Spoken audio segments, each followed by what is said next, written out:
Reza de Wet wrote this play in the 80s.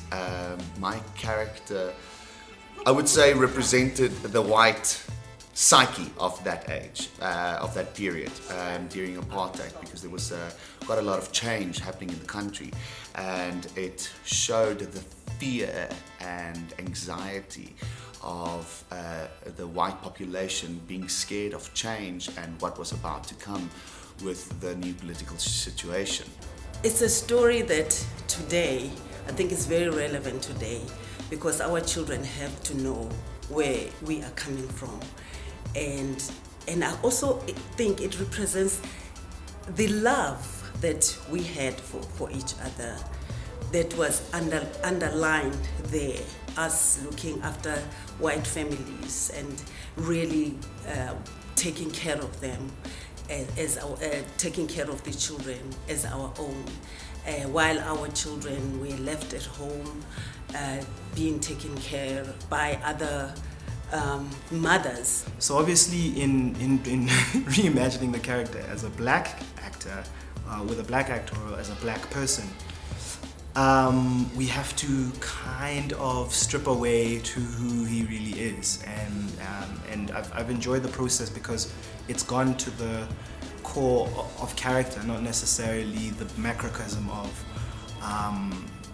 what he represents on big scale, but who is he as a person, and then growing it from there to say, okay, how can this character be in 2017 in this house, and what does that mean? I think it's extremely relevant at the moment, because a friend of mine said once, from a few months ago, white people must just be quiet for a while.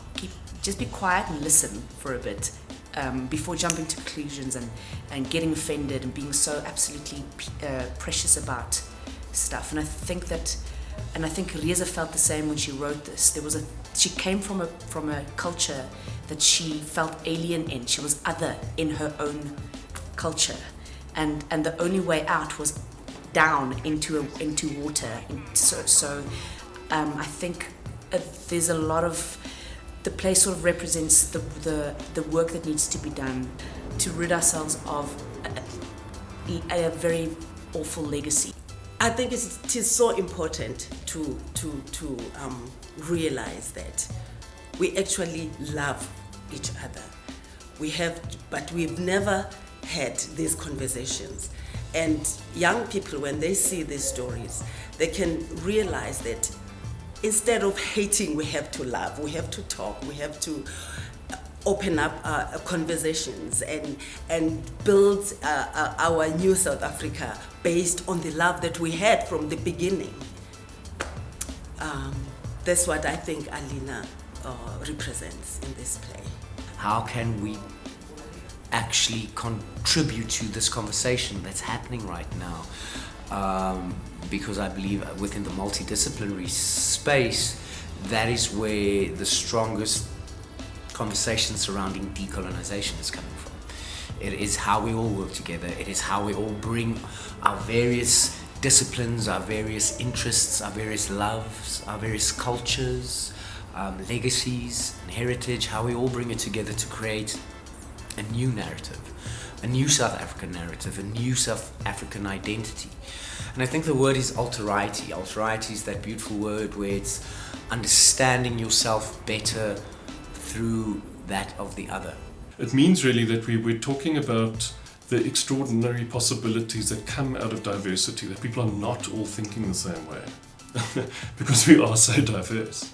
And when you are harnessing that for its positive potential, the possibilities are extraordinary.